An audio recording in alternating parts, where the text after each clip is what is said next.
Kororo o te rā, tēnā koe. No mai harimai ki te tai ohanga. Welcome, everyone.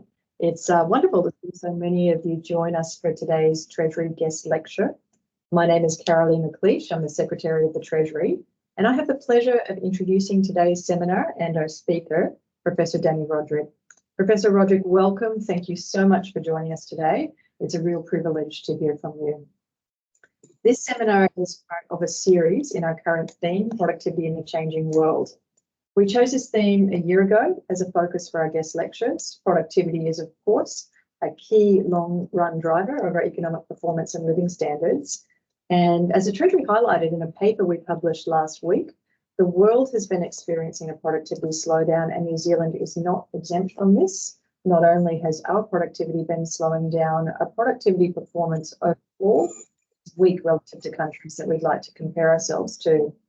There appears to be no one factor behind New Zealand's productivity slowdown, but instead a range of drivers from weak investments, lower benefits from innovation, slowdown in trade, declining education performance being among them. We also face the challenge of improving our productivity performance in the context of a number of significant economic, social, and environmental trends, from climate change to changing demographics to shifting geopolitics. And so, with the help of wide-ranging expert speakers, this seminar series has been exploring how these trends will impact New Zealand's economic performance, productivity, as well as the sustainability and the resilience of our economy. And today we really are honoured to have a world-renowned economist, Professor Dani Rodrik, with us. Professor Rodrik is the Ford Foundation Professor of International Political Economy at the Harvard Kennedy School. He is the recipient of numerous awards, including the inaugural Albert O. Hirschman Prize of the Social Science Research Council. Professor Rodrik is co-director of the Reimagining the Economy program at the Kennedy School and of the Economics for Inclusive Prosperity Network. He was president of the International Economic Association during 2021 to 23, and he also helped found the IEA's Women in Leadership in Economics initiative. He's published widely in the areas of economic development, international economics, and political economy, and his current research focuses on employment and economic growth in both developing and advanced economies. So today, Professor Rodrik will provide an overview of his recent paper on the new economics of industrial policy, which highlights the complexity of industrial policy, and that is policies that target the transformation of economic structure and economic activity. Industrial policy is an area that's regularly debated, including here at the Treasury. It was a hot topic at the recent World Bank IMF spring meetings in the context of increasing industrial policy announcements and activity in various countries, including recently in our region, in Australia. More broadly, increasing global headwinds have fueled the discussion of how governments can use industrial policy to address issues such as climate mitigation, adaptation, supply chain resilience, economic security, and utilisation of emerging technologies. So Professor Rodrik will discuss the standard rationales and critiques of industrial policy and review these in light of new empirical approaches to measurement and evaluation. Professor Rodrik will present for around 30 minutes, and then we'll have the remainder of the time for questions. So as he presents, please feel free to enter any questions you might have in the Q&A function. Diana Cook, the Treasury's Deputy Chief Economic Advisor, will moderate the Q&A session and then close the seminar at 10:30 sharp Wellington time or 6:30 p.m. in Boston time, where Professor Rodrik is. Welcome again, Professor Rodrik. Over to you. Thank you. Thank you very much, Dr. McLeish. I hope you can hear me. Yes, we can. I hope you can also see me. We're having some difficulties with that, but I have not managed to share my presentation, so I think it will have to be done from there. So if we can move to the first slide, please. The next slide. So I thought I would begin from what, in many ways, I think is the most significant success story of industrial policy in over the last decade or decade and a half or so. And that's the success story with regard to renewables. The collapse, the very sharp drop in the prices of solar, wind, electric batteries have a lot to do with essentially industrial policies of one country, even though none of these important innovations in green industries originated from China.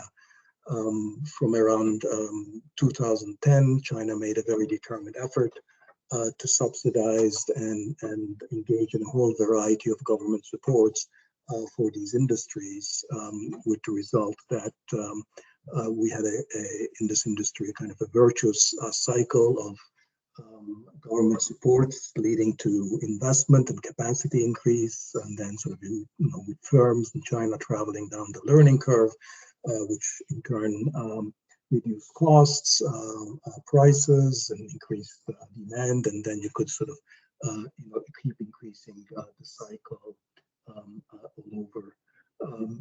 And this is a significant success in industrial policy for the world as a whole, because in a world where carbon is not being priced at the right level, green industrial policies, green subsidies provide a very important substitute role. And I think this is in many ways something that the entire world ought to be very happy about. If we can move to the second slide. Even though when we think about industrial policies in China, we usually think of subsidies. In fact, the range of policies that the Chinese government, in fact, it wasn't just a national government, it was also provinces and cities that played a very, very large role. And there's a variety of instruments that were used, from credit to public investment to R&D, infrastructure spending, government procurement, to the many governments, the municipal governments acting as essentially as public venture capital firms, changes in regulations to privilege green industries, and one of the features of this sort of extensive range of industrial policies is also that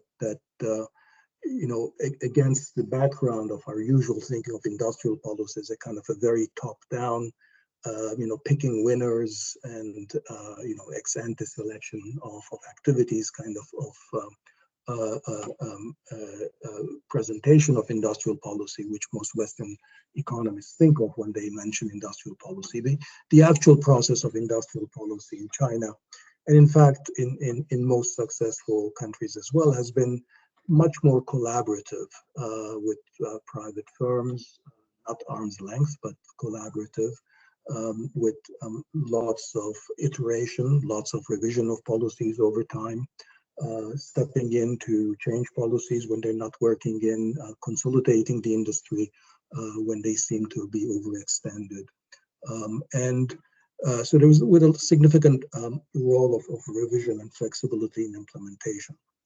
And it's clear that China's motive in this were a mix of sort of competitiveness motives, reckoning with the necessary change in the global context, that fossil fuels would have to be eventually phased out, and also, of course, increasingly more sort of geopolitical motives as well.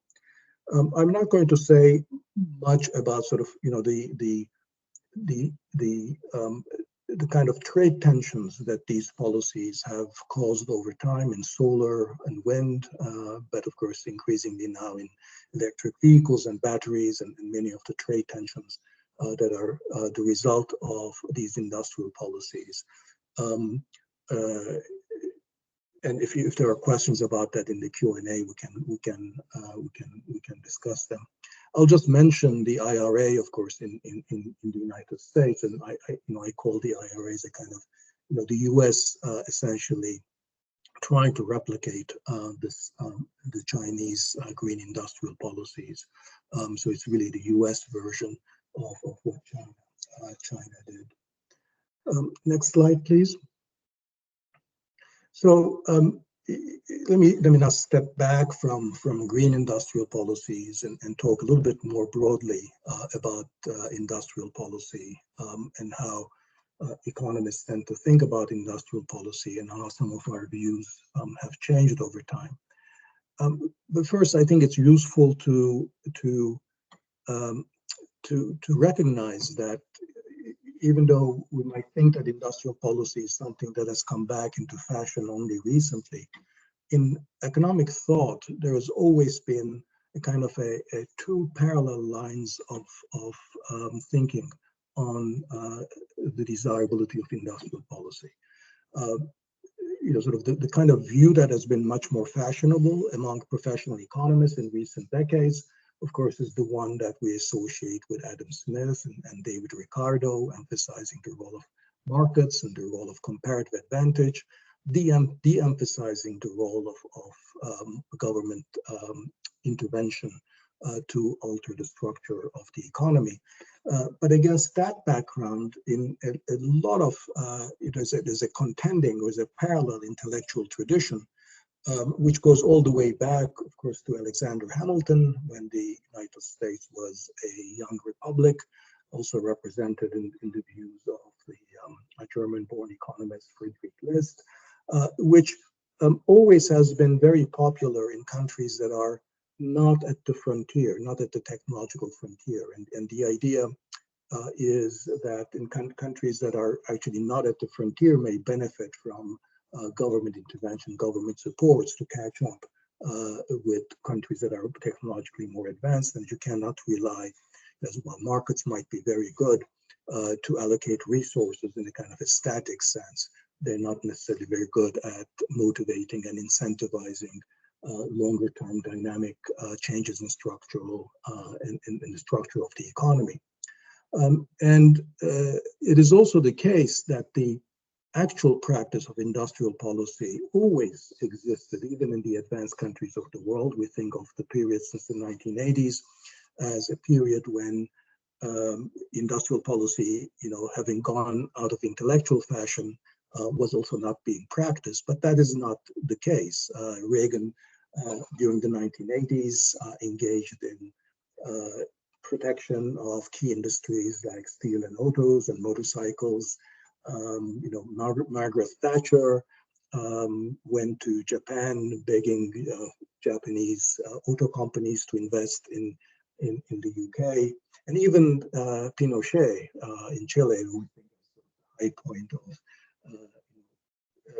market liberal thinking, engaged in significant subsidization and support of the agroforestry sector in Chile, which is actually one of their major export success stories.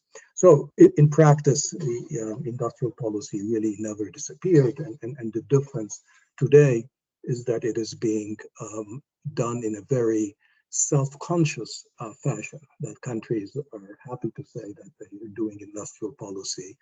And I think that's pretty much a good thing, because I think if you're doing these policies in a more self-conscious way, maybe you'll do them a little bit better than otherwise.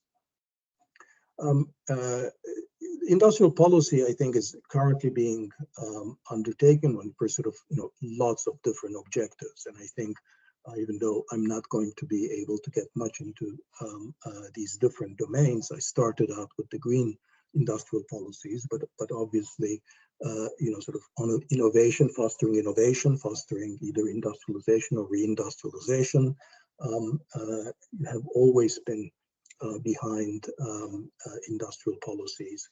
The security of supply chains, geopolitical competition are some of the more recent motives, and the idea of generating good jobs in terms of sort of is also has always been a significant one. And I think for countries today where the middle class has hollowed out, all kinds of social and political consequences and threats to the future of democracy.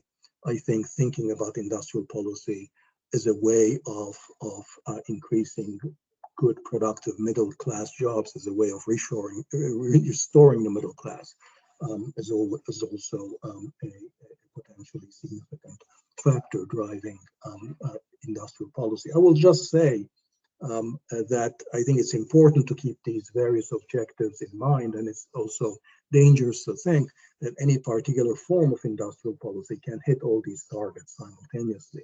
I think if I were to criticize some of the practices currently in the United States, I think is that there is a tendency to think that CHIPS and IRA can hit essentially all these targets at once.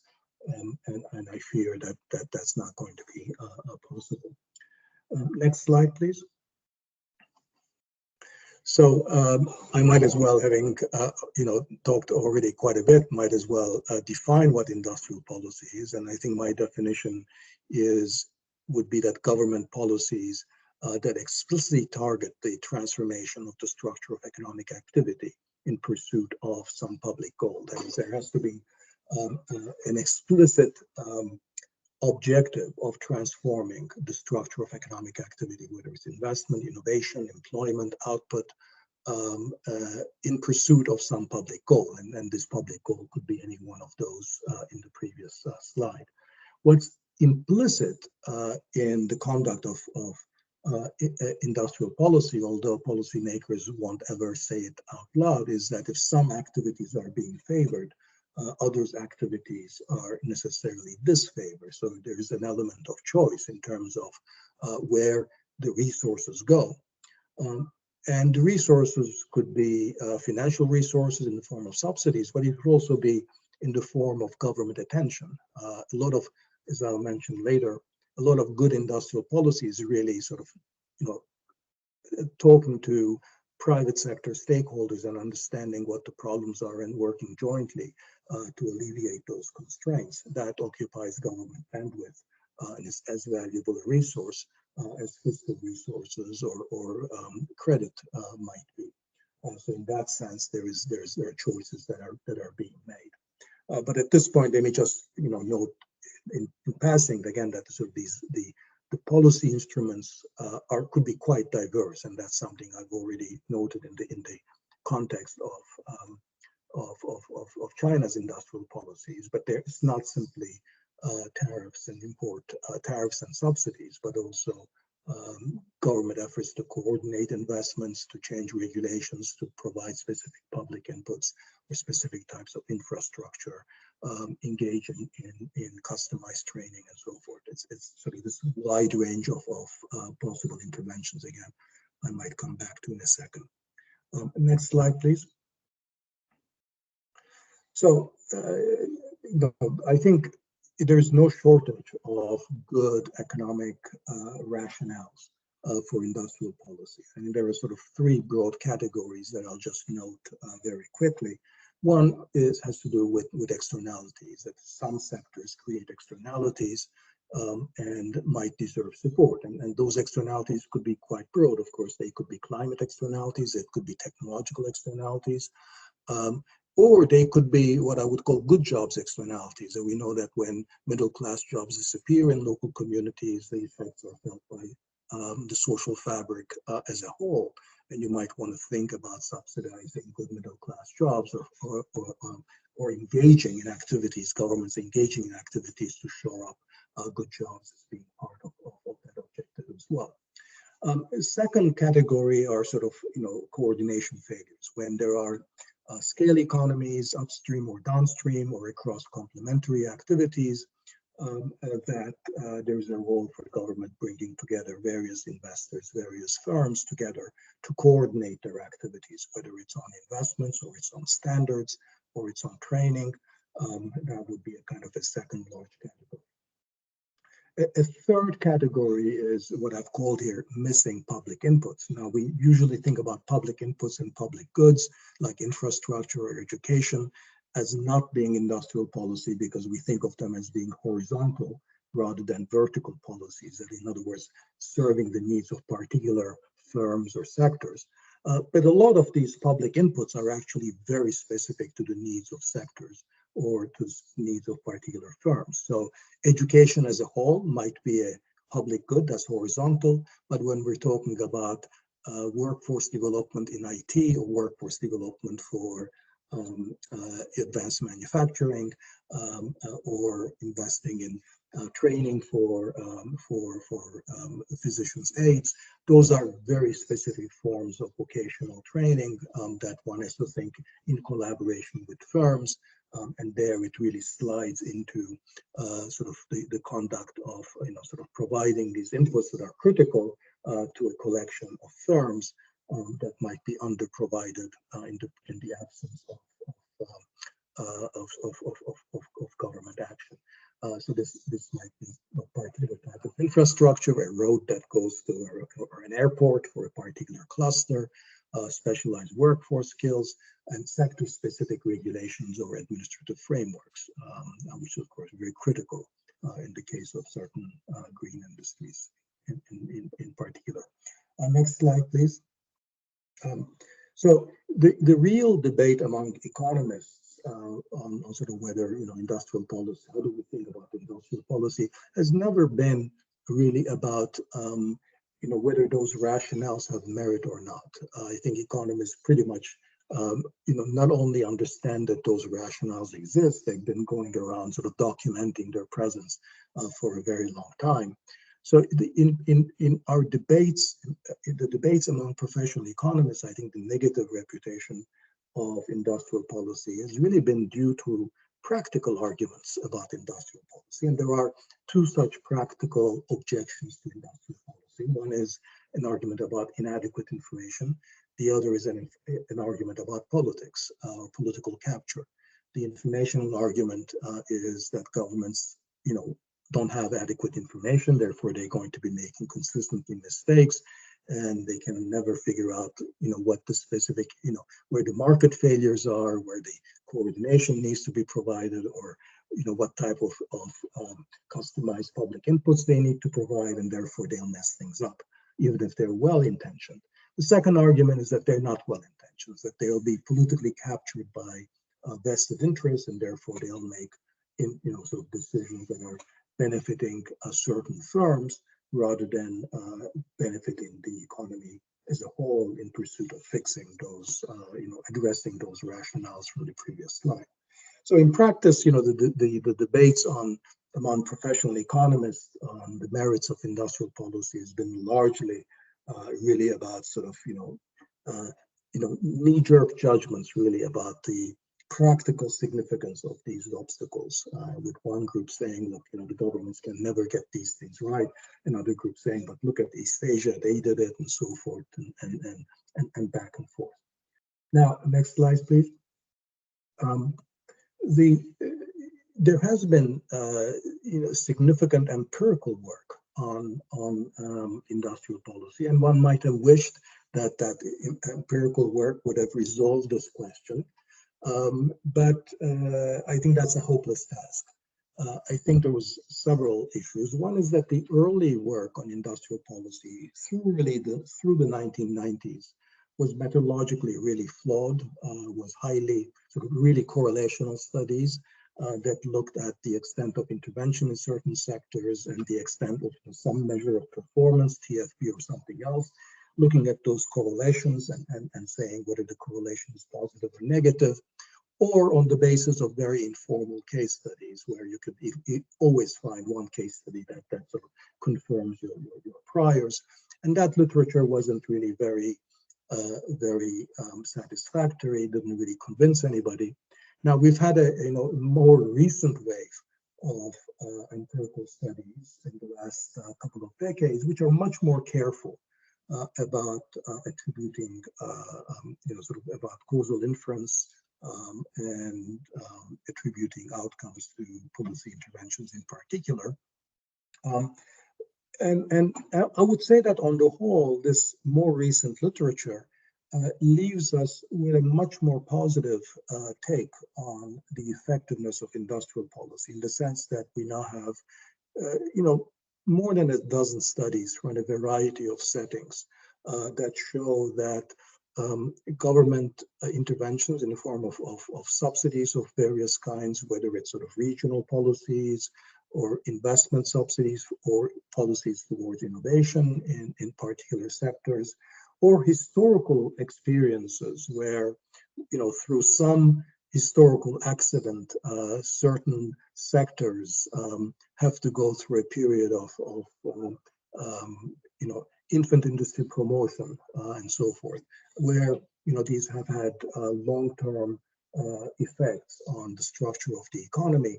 I think this most recent literature suggests sort of a more positive take, both on the ability of the government policies to affect economic activity, and also on the presumed presence of many of these types of learning externalities and so forth.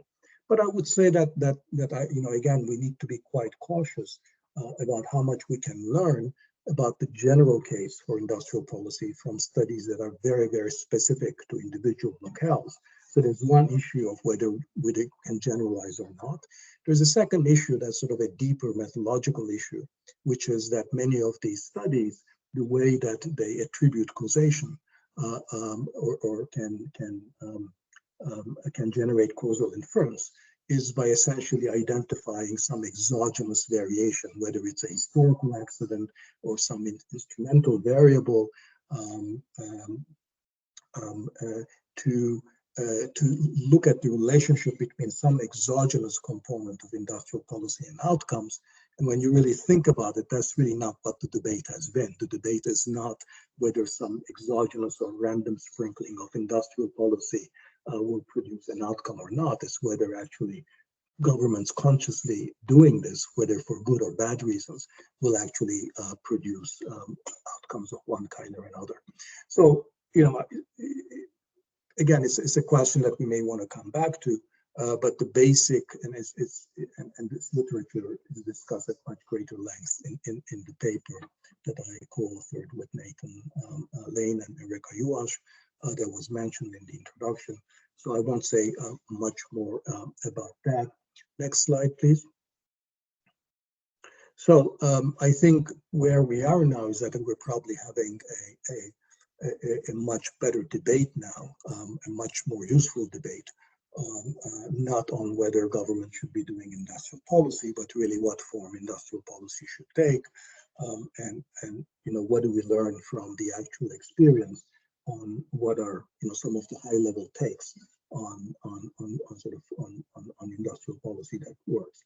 So in the last 5 minutes or so, I just want to briefly make maybe 4 or 5 quick points about sort of what I think is important about industrial policy, about the how of the industrial policy that I want to leave you with. So next slide, please. So one issue is that we need to think about industrial policy as a kind of as a portfolio of government supports and services and inputs rather than simply like some subsidies. So from studies, particularly in the United States, that looks at the effects of how do you attract investment, how do you create jobs in particular communities and locations.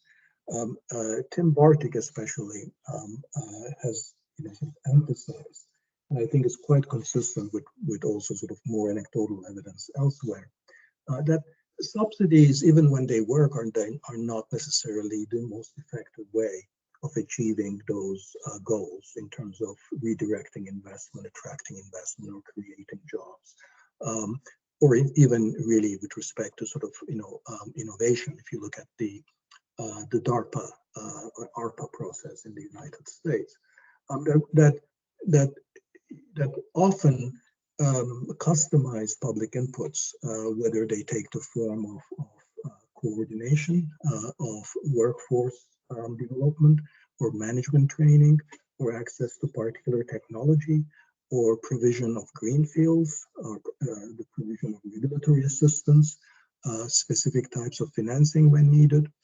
So there's a whole portfolio of different kinds of services that are directly targeted to the needs of particular types of firms, particular types of investors, that can be much more effective. Now, this is important because when we look at sort of how much, again, this is from the United States, how much is actually spent on subsidies versus some of those other categories. There's a huge orders of magnitude difference.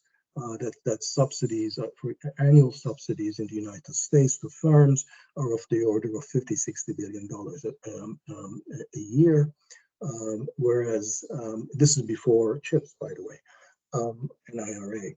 Whereas training on sort of extension kind of assistance or customized workforce development or brownfield development, sort of those are really very tiny. And we can bring these figures more up to date that, as you know, CHIPS is in the order of $50–60 billion. IRA is of the order of, $800 billion to $1.2 trillion over a 10-year period. Whereas if you look at sort of these, the federal equivalent of some of these types of collaborative programs of cubsidized public provision of inputs in the Biden administration, those would be things like the Good Jobs Challenge or the regional challenges of the federal government. They're really of the order of hundreds of millions of dollars. So it's really hugely, I think, out of sync in terms of what might work. And I think this is something that holds lessons for all countries of not to think of industrial policy as subsidies per se, but thinking about sort of these collaborative relationships of trying to figure out what firms need and focusing on those. Next slide. The second, I think, big issue, which again, I think is important in the both for middle-income countries and advanced economies, is that to the extent that you're focusing on creating good jobs and creating more productive employment and restoring the middle class, which I do think is an important priority, and I do think it needs its own industrial policies, then I think it's a mistake to think of manufacturing as where those jobs are going to be created. Just to give you, just recently TSMC got $6 billion grant from under the CHIPS program in the United States.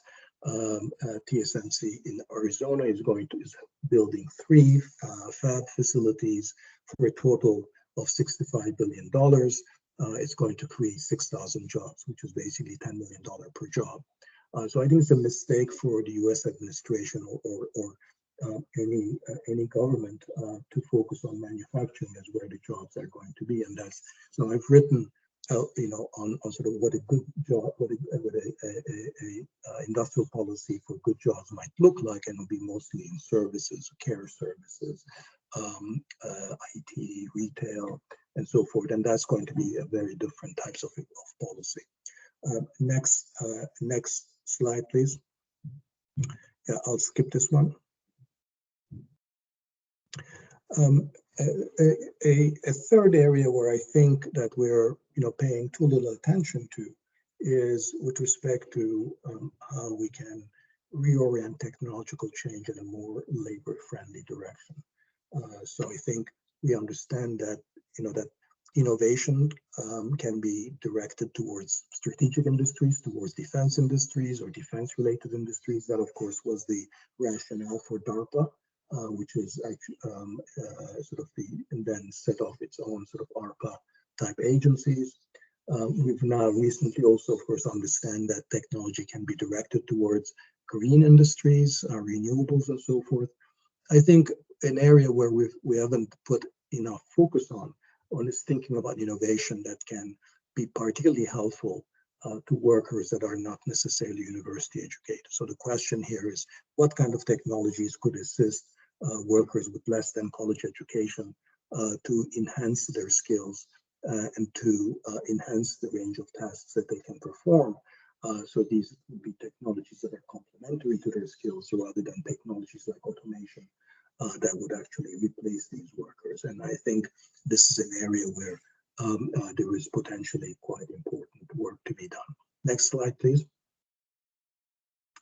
And finally, and I think this is the last thing that I would say, I think this was already implicit in a lot of these, in a lot of the points I've made about industrial policy, is that economists tend to think of industrial policy as a kind of a very, top-down,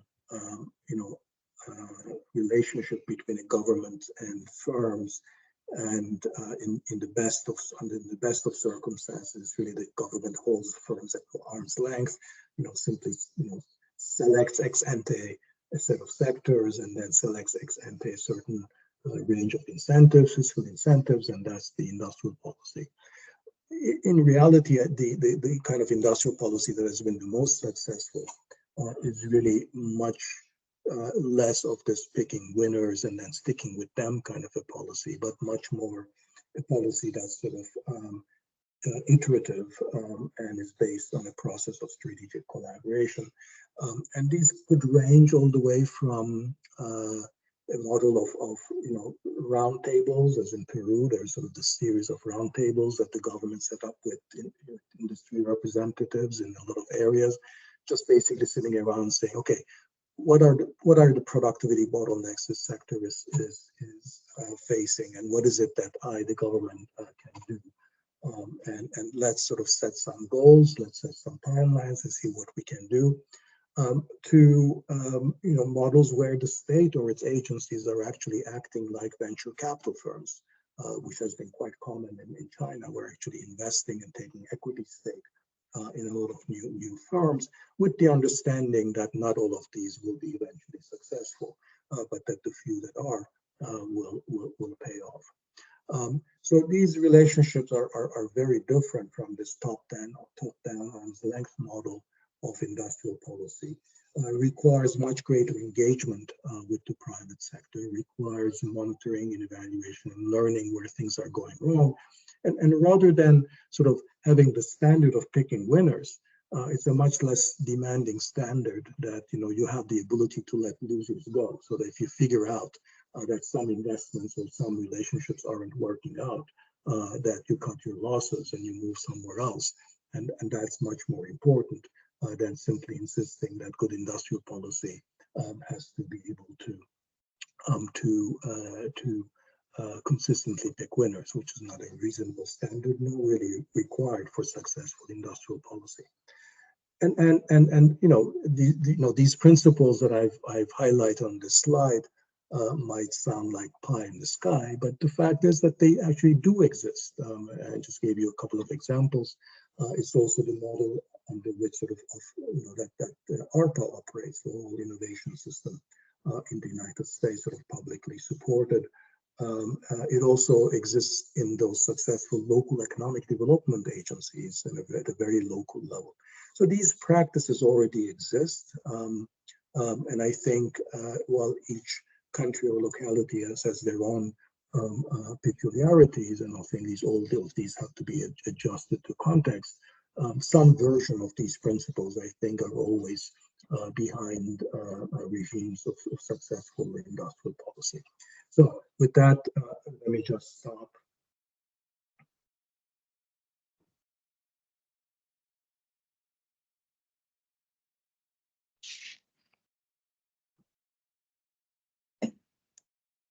Thank you, Professor Rodrik, for a very relevant and fascinating talk.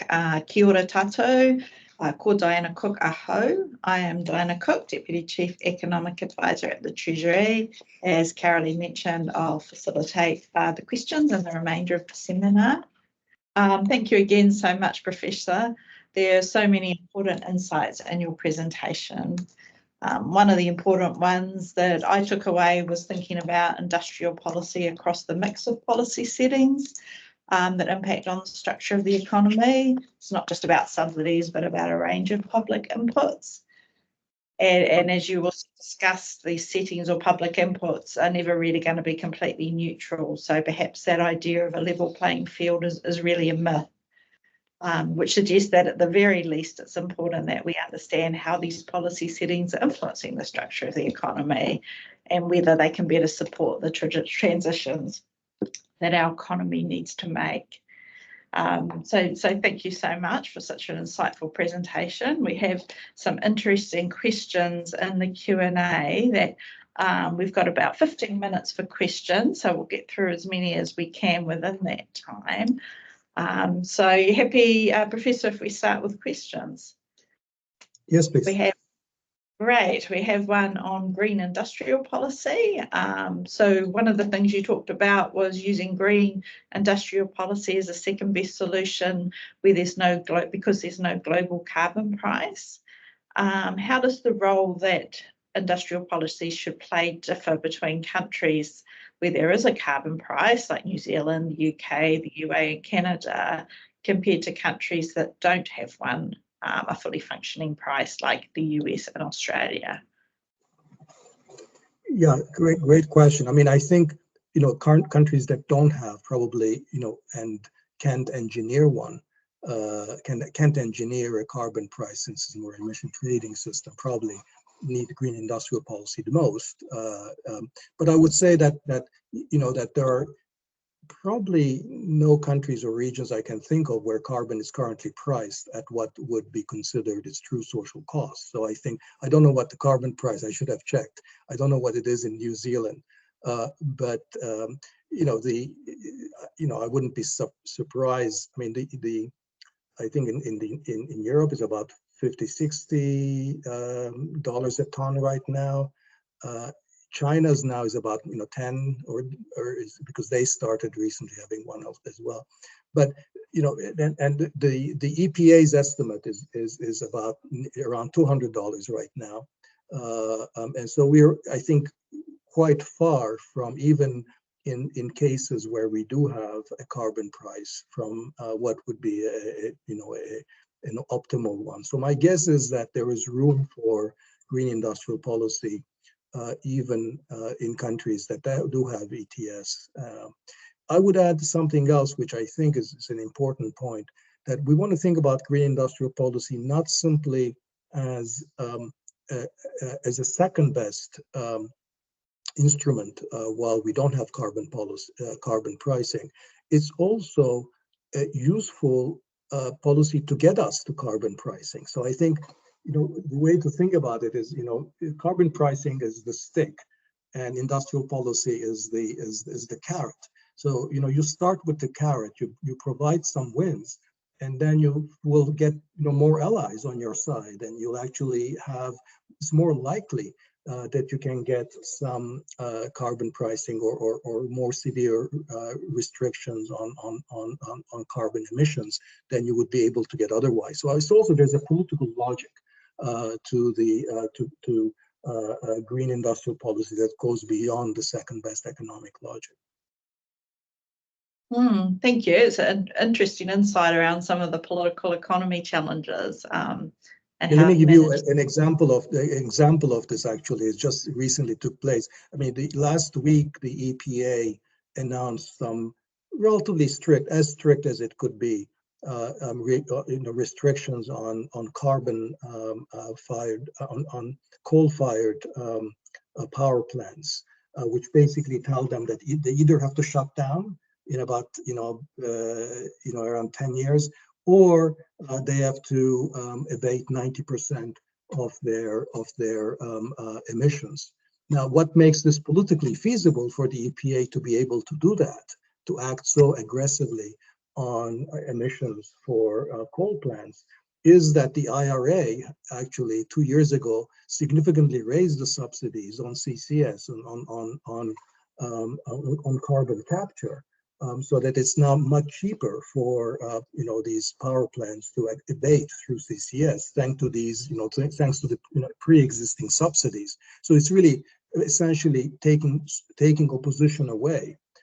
Is also how some of these subsidies are working. Right, that makes a lot of sense. Thank you. We're actually going to a much more technical question now, if that's okay, around modelling industrial policy. And the question was around, so your definition of industrial policy targets the structural transformation of economic activity. In many calibrated multi-sectoral general equilibrium models, sectoral productivity is actually treated as exogenous. So the question was, can we think of industrial policy as a means of endogenizing sectoral productivity changes in these types of models? And if you think that makes sense, do you have any suggestions about how you might tackle these types of issues? Yeah, so I mean, I mean, one could do certain, I mean, in certain sectors, I could imagine how you're doing that because you have some idea of what the shape of the learning curve is. For example, in solar cells, as output is capacity is doubled, prices are supposed to, or costs are supposed to fall by 20%. So in some sectors where you have some engineering sense of what the shape of the learning curve is, and then you might be able to sort of endogenize productivity changes over time. But in general, I think I find that a very, very difficult thing to do because even in solar, I think we've completely outperformed any and all projections. So you can look at sort of what the projections were with regard to cost declines at any point in time over the last 10, 15 years. And we've always overshot in terms of what the costs were going to be. So I think doesn't mean that we're always going to be too pessimistic, but I think there's too much technological uncertainty really to plug these sort of various estimates into our quantitative general equilibrium models. Thank you. We also have a range of questions about how you might think about the governance of industrial policy, and particularly about how you enable the what I'm sorry? About the governance of industrial policy. So the questions are around thinking about the role of national governments and local governments, and whether you see different levels of governments performing better in terms of playing a role in industrial policy, and also around how you sort of enable what are the best methods and examples of strategic collaboration to be less top-down in designing industrial policy. Yeah. Does that make sense? No, great question. So one of the things that really I learned in the last few years is how important subnational governments are for the conduct of industrial policy. And I think in some domains, they're particularly important. So I think one of the domains that I mentioned, which I do think is very important, is sort of the employment domain, is just creating sort of productive, good jobs as a basis for the middle class in different, especially regions that suffer from sort of falling behind or having been adversely affected by globalization shock or fossil fuel intensive sectors, communities, and so forth. There, the work that has to be done really is primarily local. And when we look at successful cases, it's very sui generis. There is a local coalition, a local leader, some elements of social capital, and because what you need is a kind of a cross-sectoral collaboration for sort of generating a vision of what a declining region, what kind of new productive capacities it can acquire, where does its economic future lie. So it could be a political official, it could be a public official, it could be a business official, it could be the local chamber of commerce, it could be some civic-minded local leaders. And often you see sort of say coalescence of a vision and a process of bringing together and being able to coordinate. Typically, a lot of national or federal sources of support that might be arranged in various silos. I mean, there might be a credit support, there might be a technology silo, there might be a kind of public infrastructure silo, and a lot of the work of getting action locally is just being able to coordinate across these various kinds of activities. So certainly, with respect to revitalizing local communities and creating good jobs, I think a lot of that work is is local. Again, in large countries, it's almost necessary that the policies will have to have an element of operating at subnational. I mean, much of China's industrial policy, as I said, really was run by some national entities. And then you get some of the, I think you have the advantages and you have some of the disadvantages. The advantages actually is that, there's a lot of experimentation that happens, the city government engages in, acting as a venture capital, and other governments, copy it, and good practices spread.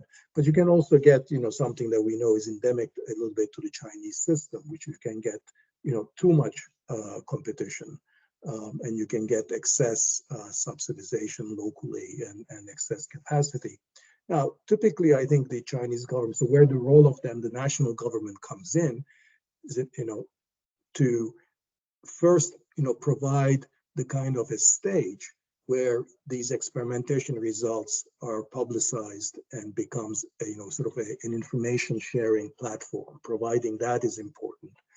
But also, secondly, where you get to the stage where, you have, hundreds of TV companies, or, you have hundreds of car companies, and then the national government has to step in and consolidate and figure out a way of excessive subsidization or excessive support or excessive capacity can be rationalized.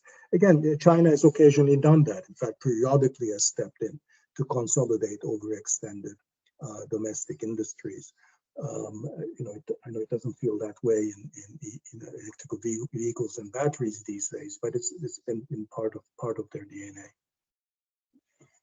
That's fascinating. Thank you, Professor. We've got lots of other questions, but unfortunately we've run out of time, which is a shame. It'd be lovely to carry on this conversation. I'm sure we could go for hours, but unfortunately we have run out of time today and we need to bring the event to a close. I'd just like to thank you again very much, Professor Rodrik, for taking the time to share your work and experience with us. It's been a fascinating presentation and a great contribution to our series and the Treasury's work on productivity. And thank you again to all of you online for joining us. Tomorrow we will host Claire Lombardella, the Chief Economist of the OECD, for our closing session in the Productivity in a Changing World theme. And you can still register for this hybrid event today if you haven't so far. So I'd just Thank you for having me. Thank you, Professor. Thank you. It's been a pleasure. I'd just like to finish with a karakia. Piki te kaha, piki te ora, piki te wairua, hui e tahi e. Thank you for everyone for attending. Ngā te wā.